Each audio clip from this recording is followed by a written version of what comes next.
Chennai super Kings play off போகணுன்னா எவ்வளோ பாயிண்ட்டுங்க எடுக்கணும்? நம்ம போகிறோமா இல்லையா அப்படிங்கிறது அடுத்த விஷயம். கண்டிப்பாக போகிறது கஷ்டம் எனக்கு தெரியும். பட் ஸ்டில் போகணுன்னா எவ்வளோ பாயிண்ட்டுங்க எடுக்கணும்? யூஸ்வலாக ஐபிஎலோட பெஞ்ச் மார்க் பார்த்தீங்கன்னா 16 பாயிண்ட்டு.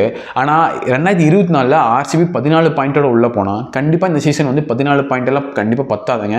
மினிமம் 16 வேணும். ஆனால் எனக்கு தெரிஞ்சு 18 பாயிண்ட்டாக கூட இருக்க சான்ஸ் இருக்குது. அது ஏன் நான் சொல்கிறேன்னா, மேலே இருக்கிற 4 டீமுக்கும் கீழே இருக்கிற டீமுக்கும் பார்த்தீங்கன்னா ஒரு டிஃப்ரென்ஸ் கிரியேட் ஆகிருக்கு, ஒரு கேப் கிரியேட் ஆகிட்டு இருக்குது. கீழே இருக்கிற டீம்லாம் ரொம்ப மோசமாடிட்டு இருக்கானுங்க. இது இப்படியே கண்டினியூ ஆச்சுன்னா கண்டிப்பாக 18 பாயிண்ட் அப்படிங்கிறது ஒரு குவாலிஃபிகேஷன் சினாரியோவாக மாற சான்ஸ் இருக்குங்க.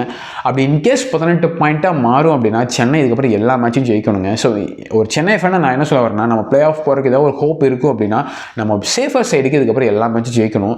அது கஷ்டம் எனக்கு தெரியும். பட் ஸ்டில் நான் ஒரு சென்னை ஃபேனை நான் என்ன யோசிக்கிறேன்னா, அடுத்த மேட்ச் மும்பை கூட நம்ம ஜெயிக்கணும். அது மட்டும் தான் மைண்டில் இருக்குது. பட் ஒரு சென்னையாக நம்ம குவாலிஃபை ஆகணும்னா கண்டிப்பாக 6-6 ஜெயிக்கிறது தான் நல்ல விஷயம்னு எனக்கு தோணுது. நீங்கள் என்ன நினைக்கிறீங்க அப்படிங்கிற காமெண்ட்ஸ் சொல்லுங்கள். அந்த மாதிரி வீடியோஸ்க்கு சப்ஸ்கிரைப் பண்ணிக்கோ.